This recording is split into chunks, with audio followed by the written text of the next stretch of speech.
Fashion بھی کیسا fashion? جو تعویذ، جو کڑے، جو آج کل بریسلیٹ اور مختلف طرح کی چیزیں ایسے جو بچے اور بہت سی چیزیں ہیں جو آج کل ایک فیشن کے نام پر ڈوریاں، دھاگے، نہ جانے کیا کیا لوگ ڈال رہے ہیں، فیشن بول رہے ہیں، لیکن یہ فیشن نہیں ہے. وہ تو شرک کرنے والا ہے، شرک سمجھ کر رہا ہے، ایک عقیدے سے کر رہا ہے، اس کے اندر شفا ہے سمجھ رہا ہے، اس سے مصیبتوں سے بچ سکتا سمجھ رہا ہے، اسے ایک شیلڈ سمجھ رہا ہے، اسے بیماریوں سے بچنے کے لیے ایک تعویذ سمجھ رہا ہے. آپ اسے کیسے فیشن سمجھ لیں گے؟ فیشن تھوڑی نا وہ چیز ہوتی ہے جو ایک عقیدے کے طور پر کی جاتی ہے. عربی کی تعویذ بھی نہیں ڈالے نا، عربی کی تعویذ. عربی میں کیا لکھا ہے؟ جی مول صاحب، آیت الکرسی ویسا لکھ کے جو رہتا ہے، اس میں کچھ بھی نہ ہوتا. کرسی باندھنے، نہیں سوال، آیت الکرسی باندھنے کے لیے ہے یا پڑھنے کے لیے؟ پڑھنے کے پڑھنے لیے. کے لیے، باندھنے کے لیے. جی پڑھنے کے لیے ہے مجھے. پڑھنے کے لیے ہے، باندھنے کے لیے جی نہیں جی ہے نا. نہیں باندھنے کے لیے اگر ہوتا تو اللہ کے نبی صلی اللہ علیہ وسلم کے دور میں صحابہ اکرام جنگ میں زخمی ہوئے، لو جی قرآن لکھ کے دیتا ہوں، ایک تعویذ بنا کے ان کے زخم پہ لگا دو، لگائے؟ نہیں زخم، تلواروں سے زخم لگے ان لوگوں کو، ہے نا. پھر نہیں مول صاحب، ایڈورٹائزوں میں وغیرہ دے رہے ایسا آیت الکرسی کے براسلیٹ مل رہے، وہ پہنو ایسا بول کے، نہیں نہیں، ایسا سب ایڈورٹائزوں میں غلط ہے، یہ دے سب رہے. میڈ ان چائنا ہے، چائنا والے نے برباد کر دیا ہے سب کو. بہت سی چیزیں ایسے اس نے بزنس کا دیکھا ہے، لوگوں کی جو چیز مارکیٹ میں اویلیبل ہے، لوگ جسے زیادہ اہمیت دیتے ہیں، وہ چیز میں اس کی بزنس اسٹریٹجی ہے، اس کو اس سے کوئی لینا دینا نہیں ہے. وہ شرک ہو رہا ہے کہ کیا ہو رہا ہے، وہ ہر ایک مذہب کی چیزیں بنا کر بیچتا ہے، ساری دنیا میں فروخت کرتا ہے، اپنا بزنس چمکاتا ہے. لوگ ایسی چیزوں کے ذریعے سے اپنا دین ایمان گنوا رہے ہیں. وہ آیت الکرسی اس کے اوپر لکھا ہوا ہو، پوری قرآن بھی اگر لکھی ہوئی ہو، تب بھی باندھنے کی چیز نہیں ہے. حضرت علی رضی اللہ عنہ جنگ میں جا رہے ہیں، دوسرے دن اللہ کے نبی صلی اللہ علیہ وسلم نے کہا، میں ایک ایسے آدمی کے ہاتھ میں جھنڈا دینے والا ہوں جس کے ہاتھ پر اللہ تعالیٰ کل صبح میں مسلمانوں کو جنگ میں فتح کر دے گا، کامیابی دے دے گا، جیت جائیں گے وہ لوگ، ونر ہوں گے وہ لوگ. کون ہے وہ؟ حضرت علی کو بلائے. حضرت علی آئے، ان کے ہاتھ پہ پوری جنگ جیتنے والے ہیں، وہ کمانڈر ہیں، وہ ان کو آنکھ آ گئی، آئیز جو ہے نا ان کے جو ہے نا افیکٹڈ ہو گئے. اللہ کے نبی صلی اللہ علیہ وسلم نے لاؤ جی قرآن آنکھ پہ لگا دیں گے، نہیں، آپ نے اپنا لعاب نکال کر ان کی آنکھوں میں لگایا اور ان کی آنکھ اچھی ہو گئی. لیکن قرآن مجید کو کہیں لکھ کر، کہیں کھول کر ان کو پلا دو، لکھ کے جو ہے نا اس کا اسکیچ پین سے لکھ دو، کلر والے پین سے لکھ دو، تستری میں لکھ دو، اس کے بعد اس کو پانی میں گھول دو، دودھ میں گھول دو، زعفران میں گھول دو، اس کے بعد اس کو پلا دو، زعفران کے پین سے لکھ دو. نہیں، لکھنے یا پڑھنے یا لکھنے یا لگانے کے لیے یا نگلنے کے لیے یا اس کو جو ہے نا کھانے کے لیے نازل نہیں کیا گیا. اسے پڑھ کر برکت حاصل کرنا ہے، اور پڑھ کر اس کے معنی کو سمجھ کر اس کے مطابق عمل کرنا ہے، سارے بلائیں مصیبتیں خود بخود دور ہو جائیں. جی ٹھیک ہے، شکریہ شکریہ. اور ایک سوال آیا کہ ظالم اپنے ظلم کو ظلم کیوں نہیں سمجھتا؟ اس کو طاقت کا غرور ہوتا ہے، اسے اپنے دبدبے کا، اپنی شہرت کا، اپنے نام کا، یہ اس کے پاس جو ہے نا ایک کیا کہتے ہیں اس کو، اپنے طور پر وہ منوانا چاہتا ہے اور اس کو حاصل کرنا چاہتا ہے. اسے پتا ہوتا ہے، کیوں نہیں ہوتا ہے؟ ظالم کو کیوں نہیں معلوم کہ یہ اس کا حصہ نہیں ہے؟ مثال کے طور پر زمین کیا قصہ ہے، زمین یہ اس کی نہیں ہے، معلوم ہے اس کو، لیکن پھر بھی لینا چاہ رہا ہے. نہیں، مجھے لینا ہے، میری نہیں ہے لیکن مجھے لینا ہے، مجھے سمجھ میں آ گئی، مجھے لینا ہے. آج کل تو ظلم کھلے عام کیا جا رہا ہے، بول کر ببانگے دہل کیا جا رہا ہے، اور پورے تال ٹھوک کر کہہ رہے ہیں لوگ نہیں ہم کریں گے، کر رہے ہیں. معلوم ہے ان کو یہ ظلم ہے، ان کو نہیں معلوم، ایسی بات نہیں ہے، وہ نادانی میں نہیں کر رہے ہیں. ظالم کو نہیں معلوم ہے، نہیں، ظالم اسی لیے کہ اس کو پتا ہے، اس کے بعد ہی وہ ظلم کر رہا ہے. جس کو نہیں معلوم ہے ظلم نہیں کرے گا، وہ کہے گا بھائی میری ہے یا نہیں ہے، مجھے ڈاؤٹ ہے، تو خاموش ہو جائے گا. نہیں معلوم رہ کر وہ ظلم کر ہی نہیں سکتا ہے، معلوم ہونے کے بعد ہی وہ ظلم کر سکتا ہے. جی، اور کوئی سوال؟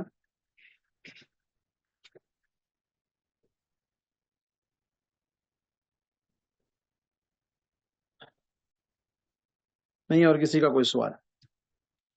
شفیق میں کہاں تک پڑھے تھے ہم؟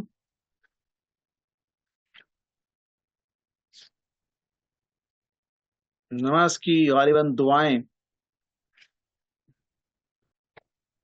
نماز میں جو دعائیں پڑھی جاتی وہ شاید ہو گئی تھی. اس کے بعد نماز کے بعد کی دعائیں ہیں. نماز کے اوقات ہے، نماز کے شروط ہیں، نماز کے ارکان ہیں، بڑے اہم اسباق آگے آ رہے ہیں. نماز کے واجبات ہیں، نماز کی سنتیں ہیں. جی، نماز میں پڑھی جانے والی دعائیں جو گزشتہ درس میں بتائی گئی تھی، کون کون سی دعائیں بتائی گئی تھی؟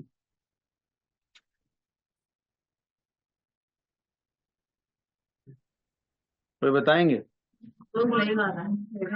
ہاں 10 to 12. جی،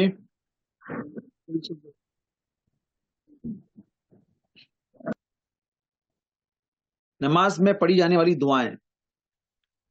دعائے استفتاح کسے کہتے ہیں؟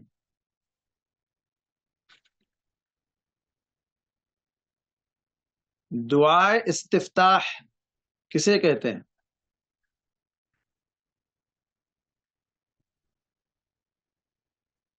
کسی کو نہیں معلوم؟ بتایا گیا تھا نا، ثنا کو کہتے ہیں، ثنا کو نہیں کہتے. لوگ پڑھ لیتے ہیں ثنا دعائے استفتاح کی جگہ پر. استفتاح نماز کا آغاز کرتے وقت پڑھی جانے والی دعا، سٹارٹنگ میں پڑھی جانے والی دعا. ٹھیک ہے، ایک حد تک جواب کے وہ لوگ اسے ثنا کے طور پر پڑھ لیتے ہیں، تعریف کے طور پر. لیکن دعا کیا ہے؟ جو پڑھائی گئی تھی اس کا معنی بھی بتایا گیا تھا اور یاد کرنے کے لیے کہا بھی گیا تھا.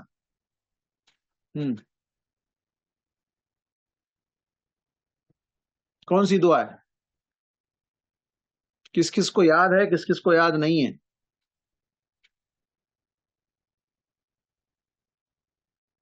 ہاں جی، اللهم باعد بینی بین خطایا کما بعدت بین المشرق والمغرب. یہی دعا ہے نا کمپلیٹ سے؟ میمونہ کہاں ہے؟ میمونہ کے جوابات نہیں آ رہے ہیں آج کل. یہی نا شیخ، اللهم باعد بینی بین. جی جی جی، اللهم باعد بینی وبین خطایا کما بعدت بین المشرق والمغرب. ہاں، اللهم نقنی من خطایا کما ینقی الثوب الابیض من الدنس. اللهم اغسلنی فی الثلج والماء والبرد. ثلج والبرد. فی الثلج کتنا والماء اچھا والبرد. معنی ہے اس میں کہ انسان اللہ کی عبادت کے لیے کھڑے ہونے سے پہلے یا کھڑا ہو کر سب سے پہلے اپنے آپ کو گناہوں سے پاک کر لے، پھر اس کے بعد عبادت کرنے کا مزہ ہی کچھ اور ہے. اپنے آپ کو گناہوں سے پاک صاف کر لے، پھر اس کے بعد اللہ کی عبادت میں لگ جائے. ایاک نعبد و ایاک نستعین، ہم تیری عبادت کرتے ہیں اور تجھی سے مدد مانگتے ہیں. اہدنا الصراط المستقیم، سیدھے راستے پر ہم کو تو چلا. دعائیں مانگ رہے ہیں، اور پوری عبادت کا اصل اور اس کا پورا نچوڑ کیا ہے؟ دعا ہے. شروع سے لے کے آخر تک دیکھیں سب میں دعا ہے. رکوع میں اور سجدے میں اللہ کی بڑائی ہے، باقی ساری چیزوں میں آپ دیکھ لیں دعا ہے. اتحیات میں بھی دعا ہے. اپنے آپ پر السلام علیکہ، جہاں پر کہا اللہ کے نبی صلی اللہ علیہ وسلم پر درود ہے، السلام علینا، ہم پر سلامتی، وعلی عباد اللہ الصالحین، اور اللہ کے نیک بندوں پر، وہاں بھی سلامتی کی دعا. پھر اللہم انی ظلمت میں دعا. پھر اس کے بعد ایک اور دعا، اللہم انی اعوذ بک من عذاب القبر من فتنة المسیح الدجال ومن فتنة المحیا والممات اللہم انی اعوذ بک من المأثم والمغرم. یہ دعا بھی سلام پھیرنے سے پہلے پڑھنا چاہیے. اکثر لوگ اللہم انی ظلمت نفسی پڑھ کر ہی سلام پھیر دیتے ہیں. نماز کے بعد کی دعائیں کس کس کو یاد ہے؟ نماز کے بعد اکثر یہ ہوتا ہے ہماری مسجدوں میں، ہماری مسجدوں سے مراد ہمارے مسلمانوں کی مسجدوں، جہاں پر ائمہ حضرات خود دعا کر دیتے ہیں، شروع کرتے ہیں الحمدللہ رب العالمین، ختم، خاموش. آپ ڈائریکٹ اللہ سے دعا چل رہی ہے ان کی، کیا مانگ رہے ہیں کیا نہیں مانگ رہے ہیں اللہ بہتر جانتا ہے. آخر میں وسلام علی المرسلین الحمدللہ رب العالمین آمین، منہ پہ پھیر لیے نکل گئے سارے لوگ. تماشا بنا دیا ہے اس کو، تماشا بنا دیا ہے، ایک رواج، ایک فیشن بن چکا ہے، ایک ٹرینڈ بن چکا ہے، ایک طریقہ بن چکا ہے. یہ عبادت ہے؟ آدمی خود دعا کر رہا ہے، اسے خود نہیں معلوم کیا دعا کی جا رہی. اللہ کے سامنے بیٹھ کر مذاق ہے دعا کا. اللہ کے سامنے اس طرح دعا کی جاتی ہے، شروع کے الفاظ زور سے، بیچ کا پورا غائب، اندر کا اندر ہڑپ، آخر میں اب وہ اندر کا اندر خود اپنے لیے دعا مانگ لے رہا ہے. امام اگر مانگ رہا ہے تو، نہیں مانگ رہا ہے خاموش بیٹھ گیا، سب کو ٹھہرا دیا، سب ہاتھ باندھ کے ٹھہرے ہوئے ہیں، آخر کب بولتے وسلام علی المرسلین الحمدللہ رب العالمین بولتے منہ پہ پھیر لو بھاگو. کیا دعا مانگ رہے ہیں بھائی؟ کیسی دعا ہو رہی ہے؟ دعا آپ کے پیٹ میں درد ہے آپ دعا مانگیے، آپ کو قرضہ ہے آپ دعا مانگیے، آپ کے کام نہیں بن رہے آپ دعا مانگیے. وہاں دعا نہیں مانگ رہے ہیں، اللہ کے گھر میں جا کے غیر اللہ کے پاس دعا مانگ رہے ہیں، وہاں گڑ گڑا کے مانگ رہے ہیں، غیر اللہ کے سامنے مزاروں پہ چلوں پہ نہ جانے کہاں کہاں جا کے مانگ رہے ہیں، اور لوگوں کے سامنے مانگ رہے ہیں. یہ مرشدوں اور پیروں کے سامنے جھک جھک کر مانگ رہے ہیں، ان کے سامنے سجدے کر رہے ہیں، ان کے طواف کر رہے ہیں، ان کے سامنے پیسہ ہر چیز قربان کر کے جو نہ مانگ رہے ہیں، اور اللہ کے گھر کو جا کے مذاق کر کے آ رہے ہیں. دعائیں قبول ہوگی؟ کیسے قبول ہوگی دعا؟ دعا مانگنا ہی نہیں آتا لوگوں کو، نہ اللہ سے مانگنے آتا ہے، نہ جو نبی صلی اللہ علیہ وسلم نے جو دعا سکھائی ہے، دعا کے جو طریقے سکھائے مسنون دعائیں وہ بھی نہیں سیکھتے، خود نہ اپنی زبان میں کرتے ہیں. چلو عربی نہیں آتی ہے، عربی کی دعائیں یاد نہیں ہیں، اردو میں پڑھو، آپ تیلگو میں پڑھو، انگلش میں پڑھو، جو زبان آپ کو آتی ہے وہ زبان. اللہ تعالیٰ تو ہر زبان جاننے والا ہے، ساری زبانیں اسی کی بنائی ہوئی ہے، لیکن کرنا ہی نہیں چاہتے لوگ. نماز کے بعد پہلے اذکار ہے، جسے ہم دعائیں کہہ رہے ہیں، وہ اذکار ذکر. اس کے بعد پھر آپ ہاتھ اٹھا کر دعا مانگیے، اپنی دعا خود مانگیے. امام صاحب کو نہیں معلوم آپ کے گھر میں کیا چل رہا ہے، اور پیچھے پڑھنے والے 100 ہے 1000 ہے، جمعہ میں پڑھنے والے جتنے لوگ نمازی ہیں ان سب کے مسائل ہر ایک کا الگ الگ مسئلہ ہے، ہر گھر کی پریشانی الگ ہے، ہر شخص کے معاملات الگ ہیں، سب کا امام صاحب کے اوپر ڈال کے چلو امام صاحب ہماری طرف سے کر دیتے. اللہ کے نبی صلی اللہ علیہ وسلم نے ایسی اجتماعی دعا نماز کے بعد نہیں سکھائی ہے. نماز کے بعد سب سے پہلے سلام پھیرتے ہی اللہ اکبر، اللہ کی بڑائی، پھر اس کے بعد 3 مرتبہ استغفر اللہ استغفر اللہ استغفر اللہ، اللہ سے اپنے گناہوں کی معافی، پھر اس کے بعد اللہ کی پاکی اور اللہ کی بڑائی اور اس کے صفات کا تذکرہ کرتے ہوئے اللہم انت السلام ومنک السلام تبارکت یا ذا الجلال والاکرام لا الہ الا اللہ وحدہ لا شریک له له الملک وله الحمد وهو على كل شيء قدیر اللہم لا مانع لما اعطیت ولا معطی لما منعت ولا ينفع ذا الجد منک الجد. یہ دعا ہے. اسی طرح لا الہ الا اللہ وحدہ لا شریک له له الملک وله الحمد وهو على كل شيء قدیر لا حول ولا قوة الا بالله ولا نعبد الا اياه له النعمة وله الفضل وله الثناء الحسن لا الہ الا اللہ مخلصین له الدین ولو کرہ الکافرون. اور پھر اس کے بعد آیت الکرسی اللہ لا الہ الا هو الحی القیوم، یہ پوری آیت الکرسی. یہ دعائیں ہیں، اذکار ہیں. سلام پھیرتے ہی بھاگ نہیں، اس کو پڑھنے کے لیے کم از کم ایٹ لیسٹ 10 منٹ تو لگتے ہیں. نماز پڑھنے کے بعد بیٹھ کر ان اذکار کو پڑھیں، 33 مرتبہ سبحان اللہ، 33 مرتبہ الحمدللہ، 33 مرتبہ اللہ اکبر. ان دعاؤں کا اہتمام کریں، ان ذکر کا ورد کا اہتمام کریں. جو شخص پڑھ لے، اور آیت الکرسی کے بارے میں آپ صلی اللہ علیہ وسلم نے کیا کہا، جو شخص ہر نماز کے بعد اسے پڑھ لے، اس کے اور موت کے جنت کے درمیان صرف موت رکاوٹ ہے. مطلب کیا؟ آیت الکرسی پڑھا، باہر نکلا، مر گیا، سیدھا جنت، سیدھا جنت. موت کی وجہ سے جنت میں جانے سے رکا ہوا تھا وہ. اور استغفار، اور اس کے ساتھ ساتھ یہ اللہ کی پاکی، سبحان اللہ الحمدللہ اللہ اکبر، جتنے بار پڑھ رہے ہیں اتنی نیکیاں ہیں، ساتھ ہی ساتھ سارے گناہ معاف، سارے گناہ معاف. تو انسان نماز پڑھ کے اللہ پر احسان نہیں کر رہا ہے، نماز پڑھ کر اپنے آپ پر احسان کرتا ہے. اس کے ذریعے سے اپنی دعائیں، اپنی مرادیں پوری کرواتا ہے، اپنے گناہ معاف کرواتا ہے. وہاں گناہ معاف نہیں کرواتا، جاتا ہے دوسروں کے پاس، وہاں جا کے جو نا یہ چادر چڑھا دو، یہ چڑھا دو، وہ کر دو، یہ کر دو، سب معاف ہو جائے گا. ایسے کیسے معاف ہوگا؟ الٹا مزید شرک ہوگا جو کبھی معاف نہیں ہوگا. آپ صلی اللہ علیہ وسلم نے اس کے بارے میں کہا، جو 33 مرتبہ سبحان اللہ، 33 مرتبہ الحمدللہ اور 33 مرتبہ اللہ اکبر، اور آخر میں 1 مرتبہ لا الہ الا اللہ وحدہ لا شریک له له الملک وله الحمد وهو على كل شيء قدیر پڑھے. اور پھر اسی طرح اس کے سلسلے میں کہا کہ جو شخص اس کو پڑھے گا اس کے گناہ بخش دیے جاتے ہیں، اگرچہ وہ سمندر کے جھاگ کے برابر. سمندر کا جھاگ کس کو کہتے ہیں؟ سمندر کے پاس اگر آپ چلے گئے کہیں بھی، جو کنارہ ہے سمندر کا، ساحل جسے کہا جاتا ہے، اس جگہ پر چلے جائیں آپ، سمندر کا پانی جو نا، وہ اس کی جو موجیں آتی ہیں، تھپیڑے مارتی ہیں، مارتے مارتے مارتے اس کا کف اتنا جمع ہو جاتا ہے، وہ ٹنوں کا جمع ہوتا ہے. پھر اس سے جناب پچھلے زمانے میں نمک بنایا جاتا تھا، سالٹ بنایا جاتا تھا، حجی بنایا جا رہا ہے، اور مختلف کیمیکل میں یوز کیا جاتا ہے. آج مختلف اور سالٹ کی کئی قسمیں آ گئی ہیں، لیکن وہ جو جھاگ ہے اتنا ڈھگار کے پوچھو مت، بے حساب۔ اللہ کے نبی صلی اللہ علیہ وسلم نے اس کی مثال دیتے ہوئے کہا اتنا بھی اگر کسی کے گناہ ہو تو ان سب کو یہ سبحان اللہ الحمدللہ اللہ اکبر پڑھنے سے وہ سارے گناہ معاف ہو جاتے ہیں۔ اسی طرح صبح شام کے اذکار میں معوذتین، قل اعوذ برب الفلق، قل اعوذ برب الناس، تین مرتبہ پڑھے، ہر نماز کے بعد ایک مرتبہ پڑھے، سورہ اخلاص پڑھے، قل اللہ احد پڑھے۔ تو یہ تمام اذکار کا اہتمام کرنے سے انسان ہر طرح کے جادو سے، جنات سے، اثرات سے، لڑائی جھگڑے سے، حادثات سے، بلاؤں سے، سب سے بچ جاتا ہے۔ بس خالص اللہ کے لیے کرے، اللہ تبارک و تعالیٰ سے معافی مانگے، اور اللہ تبارک و تعالیٰ کے لیے اگر انسان کرے تو اللہ تبارک و تعالیٰ ضرور ان کو ان تمام چیزوں سے محفوظ رکھے گا۔ تو نماز کے بعد کی دعائیں میرے خیال سے آپ لوگوں کے پاس اگر حسن مسلم ہے تو یاد کر لیں، یا پھر یہ کہ میں خود اس کا کوئی میرے پاس چارٹ تھا، اس سے پہلے دیکھتا ہوں، اگر مل جائے تو میں بھیج دوں گا واٹس ایپ پر، اور ہمارے منور بھائی انشاءاللہ اسے گروپ میں شیئر کر دیں گے۔ یاد کر لیں، ہر نماز کے بعد ان اذکار کا، ان دعاؤں کا اہتمام کریں۔ اس کے بعد اور جو مسنون دعائیں یاد ہیں، یہ تو ہو گئے اذکار، اس سے ہٹ کر اور بھی جو مسنون دعائیں آپ کو یاد ہیں وہ یاد نہ ہو تو یاد کریں، جو یاد ہیں وہ پڑھیں، اور ساتھ ہی ساتھ اردو میں بھی اگر آپ کرنا چاہتے ہیں، تیلگو آپ کو آتی ہے، تیلگو میں مانگنا چاہتے ہیں، اللہ سے مانگیے۔ اللہ تبارک و تعالی بندوں کے خالی ہاتھ لوٹانے پر اللہ کو شرم آتی۔ بھائی بندہ ہاتھ اٹھا کر دعا مانگ رہا ہے، میں اس کے ہاتھ کو خالی ہاتھ کیسے لوٹاؤں؟ ہاں، اب ہاتھ اٹھا کر دعا مانگنا الگ ہے،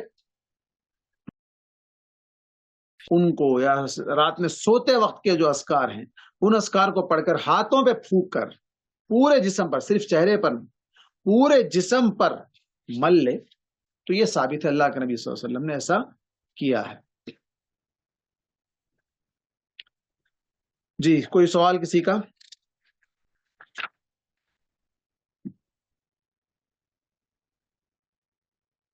ہے کسی کا کوئی سوال؟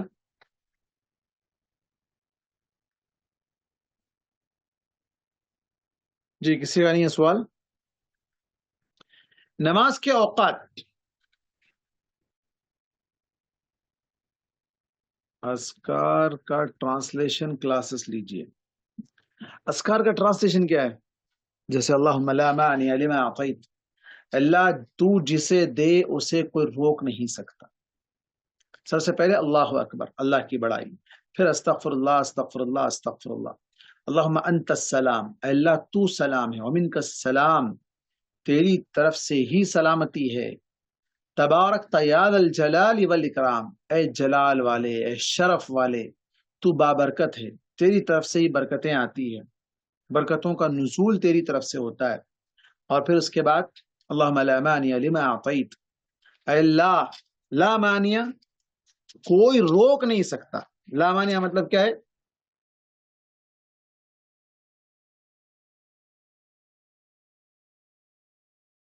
جو تو دے اسے کوئی روک نہیں سکتا۔ اللہ دینے والا ہے تو کوئی روکنے والا نہیں، کوئی روک نہیں سکتا، کوئی چھین نہیں سکتا آپ کے مقدر کا نوالا ہے۔ لا مانع لما اعطیت ولا معطی لما منعت، ہاں اگر اللہ تعالی ہی کسی سے روک دے تو اسے کوئی دے نہیں سکتا، اسے کوئی نہیں دے سکتا، نہ کوئی بابا، نہ کوئی مرشد، نہ کوئی پیر، نہ کوئی نہیں دے سکتا۔ اللہ تعالیٰ چھین لے تو کوئی دے نہیں سکتا، اللہ تعالیٰ دینا چاہے تو کوئی روک نہیں سکتا۔ اور پھر اس کے بعد وَلَا يَنْفَعُ ذَا الْجَدِّ مِنْكَ الْجَدِّ، اور نہیں فائدہ دے سکتی کسی حیثیت والے کو اس کی حیثیت جب تک کہ تو نہ چاہے۔ اللہ کے بغیر کوئی اپنی جگہ کوئی پاور والا نہیں بن سکتا ہے جب تک کہ اللہ نہ چاہے۔ اس کا پاور خود اس کے کام نہیں آ سکتا ہے، اس کا پاور خود اس کو اپنے جسم کو روک نہیں سکتا ہے بیماریوں سے۔ آدمی اپنی جگہ پاور والا ہے، اس کا باہر بہت بڑا دبدبہ ہے، طاقت ہے، معمولی زکام ہو گیا روک نہیں سکتا ہے، چھینک پہ چھینک آ رہی روک نہیں سکتا ہے، آنکھ سے پانی بہ رہا ہے روک نہیں سکتا ہے، کان میں درد ہو رہا ہے روک نہیں سکتا ہے، دانت میں درد ہو رہا ہے پھر ڈاکٹر کے پاس جاتا ہے، کہیں کا پاور والا ہے بھائی؟ تو وہ اس کی طاقت خود اسے کسی چیز سے روک نہیں سکتی جب تک کہ اللہ نہ چاہے۔ یہ ایک معنی ہو گیا۔ اس کے بعد لا الہ الا اللہ وحدہ لا شریک لہ لہ الملک ولہ الحمد وهو علی کل شیء قدیر، اللہ ایک ہے، اس کا کوئی شریک نہیں. ہاں تمام تعریفیں اسی کے لیے ہے، اسی کے لیے بادشاہت ہے، اسی کے لیے ملکیت ہے، وہی بادشاہ ہے، وہ تمام چیزوں پر مکمل قدرت رکھنے والا ہے. وہ علی کل شیء قدیر. ہم اسی کی عبادت کرتے ہیں. لا نعبد الا اياه وله النعمت وله الفضل. اسی کے لیے احسان ہے، اسی کے لیے فضل ہے. له الثناء الحسن. اسی کے لیے اچھی تعریف ہے. لا الہ الا اللہ. اللہ کے علاوہ کوئی معبود نہیں، کوئی عبادت کا حقدار نہیں. مخلصین لہ الدین. ہم اپنی اطاعت کو اللہ کے لیے خالص کرتے ہیں. ولو کرہ الکافرون. چاہے کافر ناپسند کریں، ہم تو عبادت اللہ ہی کی کریں گے. اللہم اعنی علی ذکرک و شکرک و حسن عبادتک. اللہ تیرے ذکر کرنے پر، تیرے شکر کرنے پر، تیری عبادت کو اچھے طریقے سے ادا کرنے پر ہماری مدد فرما. ہمیں مدد کر، ہماری مدد فرما کہ ہم تیری اچھے طریقے سے عبادت کریں، تیرا ذکر کریں، تیرا شکر کریں. یہ اللہ تبارک و تعالیٰ سے انسان دعا کر رہا ہے. پھر اس کے بعد آیت الکرسی تو آپ جانتے ہیں، قل اعوذ برب الفلق قل اعوذ برب الناس کا معنی اس سے پہلے بتایا جا چکا ہے. یہ سارے اذکار ہیں. ان اذکار کا اہتمام کرتے ہوئے اپنی نماز کے بعد، نماز کے ان اوقات کو جبکہ ایک انسان نماز کے بعد ہو یا نماز سے پہلے ہو، مسجد میں جب بیٹھتا ہے یا مصلی پر بیٹھ کر، چاہے خواتین ہیں اپنی جگہ پر بیٹھ کر اذکار دعائیں پڑھتی ہیں، نماز کے انتظار میں بیٹھتی ہیں، نماز کے بعد بیٹھی رہتی ہیں، فرشتے ان کے حق میں دعائیں کرتے ہیں. کیا دعا کرتے ہیں؟ اللہم اغفر لہ وارحمہ. اللہ اس کو بخش دے، اللہ اس پر رحم فرما. جو نماز کے انتظار میں بیٹھا ہے یا نماز کے لیے بیٹھا ہوا ہے. چلیے نماز کے اوقات کیا ہیں؟ جیسے کہا قرآن میں اللہ تبارک و تعالیٰ نے ان الصلاۃ کانت علی المؤمنین کتابا موقوتا. سورہ یاسین. کیا سوال ہے؟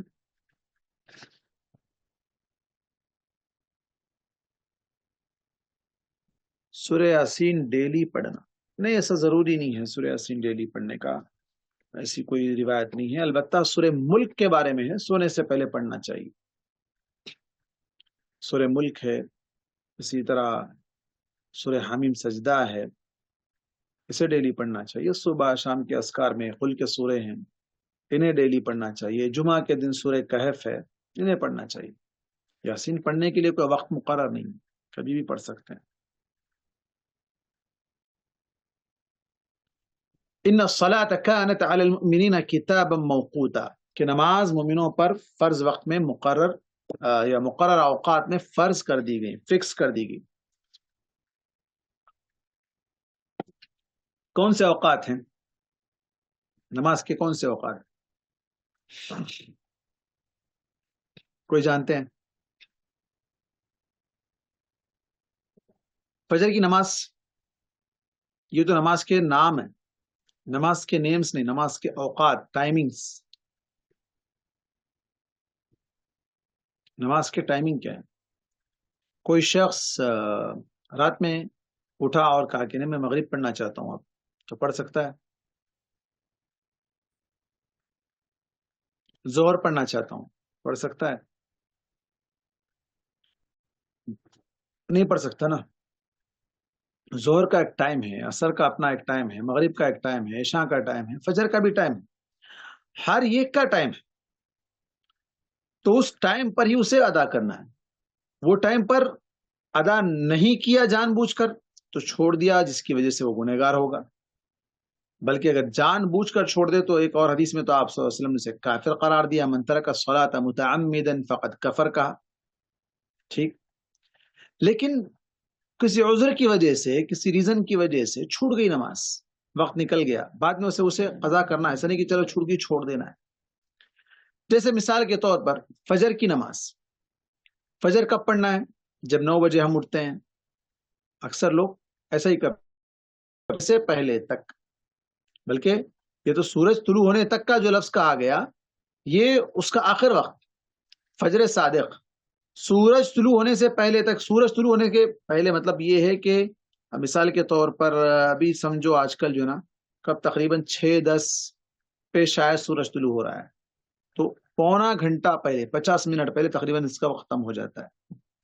وقت رہتا ہے وہاں تک، مطلب جو جس کی چھوٹ گئی اول وقت میں اسے پڑھنا ہے فجر صادق. فجر صادق کب ہوتا ہے؟ جیسے فصیح الفاظ میں کہا گیا کہ رات کا وہ آخری حصہ جس میں مشرق یعنی ساؤتھ کا حصہ ہے، یا ایسٹ کا حصہ، اس حصے میں شمال سے لے کر جنوب تک، یعنی ساؤتھ سے لے کر نارتھ تک پورا حصہ جو ہے ایک وائٹ روشنی آ جائے، سفیدی آ جائے. اب ہم تو لائٹوں کے دور میں ہیں، ہم تو یہ سب دیکھتے ہی نہیں ہیں. آسمان کی جو کاریگری ہے، آسمان کی جو زیب و زینت اللہ نے بنائی ہے، ستاروں سے جو اسے مزین کیا ہے، پچھلے زمانے کے پاس لائٹ نہیں تھی، ان کے لیے وہی سب کچھ تھا، وہی ساری جو نا ڈیکوریشن تھا، وہی سب کچھ تھا. اسے اللہ نے فرمایا وَلَقَدْ زَيَّنَّا السَّمَاءَ الدُّنْيَا بِمَصَابِيحَ، ہم نے آسمان دنیا کو چراغوں سے مزین کر دیا، ڈیکوریٹ کر دیا. وہ روشنی سے وہ مزین ہوتے تھے، لیکن آج ہم کو دیکھنے کو بھی نصیب نہیں ہوتا ہے. بالخصوص شہروں میں رہنے والے جن کے پاس کبھی لائٹ جاتی بھی نہیں، اور جاتی بھی ہے تو وہ گھر سے باہر نکلتے بھی نہیں. تو جہاں دیہات ہیں یا جہاں ایسے لوگ جو چھتوں پر سوتے ہیں، جنگل میں رہتے ہیں، جھوپڑ پٹی میں رہتے ہیں، وہ رات میں بس آسمان کی طرف دیکھتے ہیں، چاند کی روشنی، ستاروں کے جھرمٹ، یہ ساری چیزیں دیکھ کر لطف اندوز ہوتے ہیں.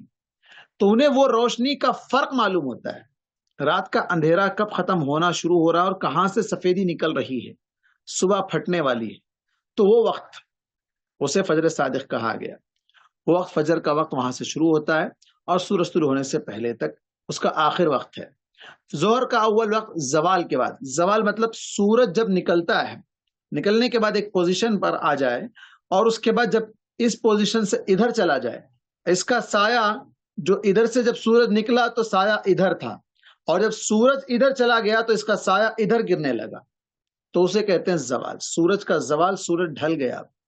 اب وہ سورج کا جب سایہ اس طرف پڑنے لگے، اس وقت سے لے کر ایک آدمی کا سایہ یا ہر چیز کا سایہ اس کے برابر ہو جائے. مثال کے طور پر یہ پین ہے، پین کا سایہ، اس کا شیڈ ایک طرف ایک پین کے برابر ہے، اتنا جتنا ہو جائے، برابر ایکول ہو جائے. مثال کے طور پر 6 انچ کا پین ہے، 7 انچ کا پین ہے، تو 7 انچ کا سایہ بھی رہے نیچے، اتنا ہی رہے، اس سے بڑا نہ ہو، تو اس وقت تک ظہر پڑھ سکتے ہیں، آخر وقت.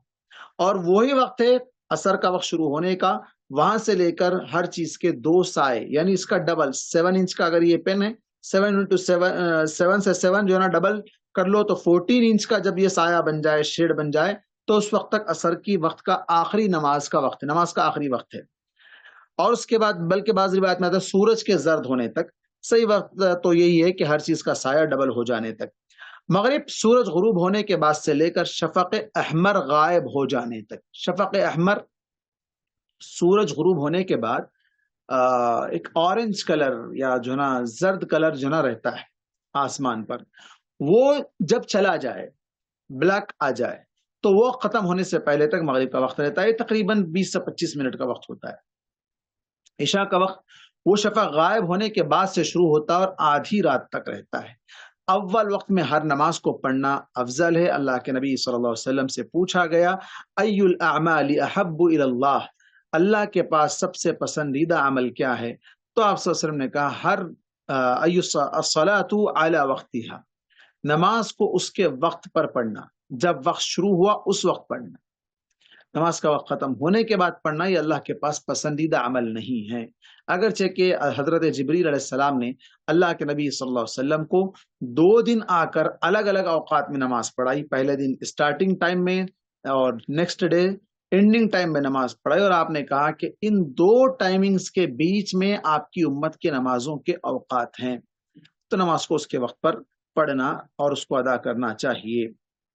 البتہ جیسے گرما کا موسم ہے، گرمی بہت زیادہ بڑھ جائے تو ظہر کی نماز کو تھوڑا ڈیلے کر کے ٹھنڈا پڑنے تک انتظار کرنے کا حکم دیا گیا ہے. ٹھنڈا سے مراد یہ نہیں کہ اب مثال کے طور پر ظہر کی اذان کا ٹائم ہو رہا 12:15 بجے اور تھوڑا سا بولتے 1 بجے تک، ایسا نہیں کہ 5 بجے، اب ٹھنڈک 5 بجے تک بھی ٹھنڈ نہیں ہے، نہیں، مراد یہ کہ تھوڑا سا ڈیلے کیا جا سکتا ہے. اور فوت شدہ نمازیں، جو نمازیں چھوٹ گئی، ان کی قضا کیسے کرنی ہے؟ بہت سے لوگ کیا کرتے ہیں، پوری زندگی کا ملا کے ایک ساتھ پڑھ، قضاء عمری، ایک رات متعین کر لو رمضان میں یا کوئی دن، اور اس دن کیا کرتے ہیں، قضاء عمری کہہ کر نماز پڑھ لیتے ہیں. حالانکہ ایسا نہیں ہے. اللہ کے نبی صلی اللہ علیہ وسلم نے کہا من نام عن صلاۃ او نسیها فلیصلیها اذا ذکرها. صحیح بخاری اور صحیح مسلم کی روایت ہے، جو شخص اپنی نماز وہ بھول کر غافل ہو کر سو گیا یا بھول گیا تو اسے جب یاد آ جائے اسے وہ پڑھ لے، جب یاد آ جائے۔ اب اتنی نمازیں یاد آ رہی ہے کہ بھئی اب بچپن سے اب تک پڑھے ہی نہیں ہے، یہ بڑا مسئلہ ہے، اب تک نہیں پڑھے، اب کیا کریں؟ تو اللہ سے معافی مانگیں، اللہ سے معافی مانگیں، سچے دل سے توبہ استغفار کریں، اللہ تبارک و تعالی معاف کرنے والا ہے۔ لیکن اس کے لیے کوئی ایک رات میں عبادت کر کے یہ نہیں سمجھ لینا کہ یہ پوری نمازوں کی قضا ہے۔ اور بعض لوگ کیا کرتے ہیں، جیسے رمضان میں عمرے پہ جاتے ہیں، رمضان میں عمرے پہ جاتے ہیں، وہاں کنٹینیو بس ٹھونگے مارتے رہتے ہیں، کیا کر رہے ہیں؟ نہیں، وہ اب تک جتنے نمازیں چھوٹے نا وہ پورے یہاں کے پڑھ لے رہے۔ واہ، کیا شارٹ کٹ ہے! تو یہ طریقہ غلط ہے، اللہ کے نبی صلی اللہ علیہ وسلم نے ایسا طریقہ نہیں سکھایا ہے۔ جی، اس سلسلے میں کسی کا کوئی سوال؟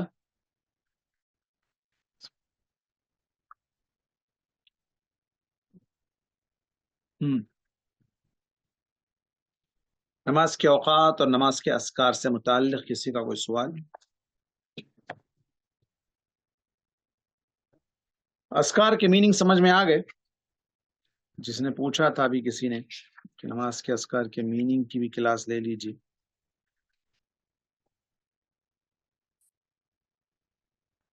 نماز کے قضاء کے سلسلے میں اگر کسی شخص کی 2-3 نمازیں چھوٹ گئی تو کہاں سے شروع کرنا چاہیے؟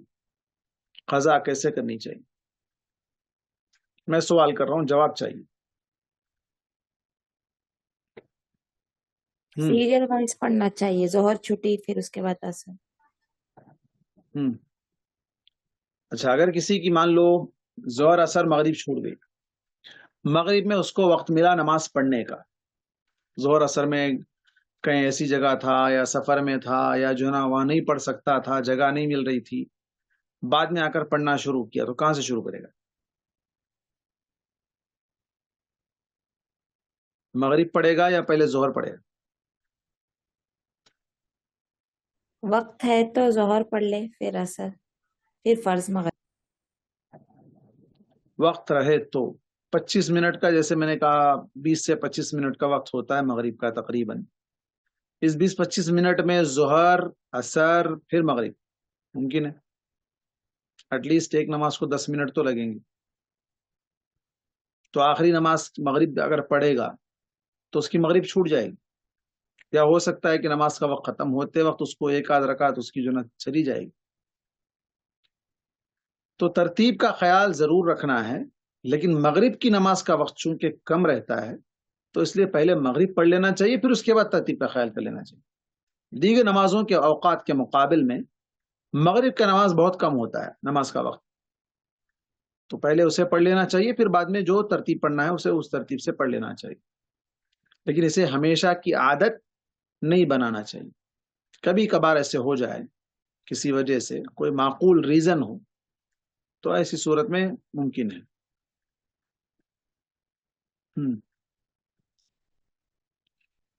کسی کا اور کوئی سوال؟ پھر ظہر اگر اثر ہے تو اس میں ہم کو پہلے ظہر پڑھنا ہے پھر اثر پڑھنا ہے، صرف مغرب کا ٹائم کم رہنے سے ہم کو پہلے مغرب پڑھنا ہے۔ اگر مثال کے طور پر اثر کا وقت ختم ہو رہا ہے، اثر کا وقت ختم ہونے کے قریب ہے، ظہر بھی چھوٹی ہوئی ہے، اثر بھی چھوٹی ہوئی، تب کیا کرنا چاہیے؟ پہلے اثر پڑھنا ہے، اس کے بعد ظہر، چونکہ ظہر تو قضا ہو گئی، اس کا وقت تو ختم ہو گیا، لیکن جس نماز کا وقت باقی ہے اور وہ بھی ختم ہونے پر ہے، ایسے نہیں کہ لمبا ٹائم ہے، مثال کے طور پر 4 بجے یا 5 بجے انسان کو یاد آ گیا کہ ظہر بھی چھوٹی ہوئی، اثر بھی چھوٹی ہوئی، تو ظہر پڑھنے کے بعد اس کے پاس اثر کے لیے بھی ٹائم رہے گا، بلکہ اثر کے بعد بھی کافی ٹائم بچ سکتا ہے، تو ایسی صورت میں ترتیب کا خیال رکھے گا۔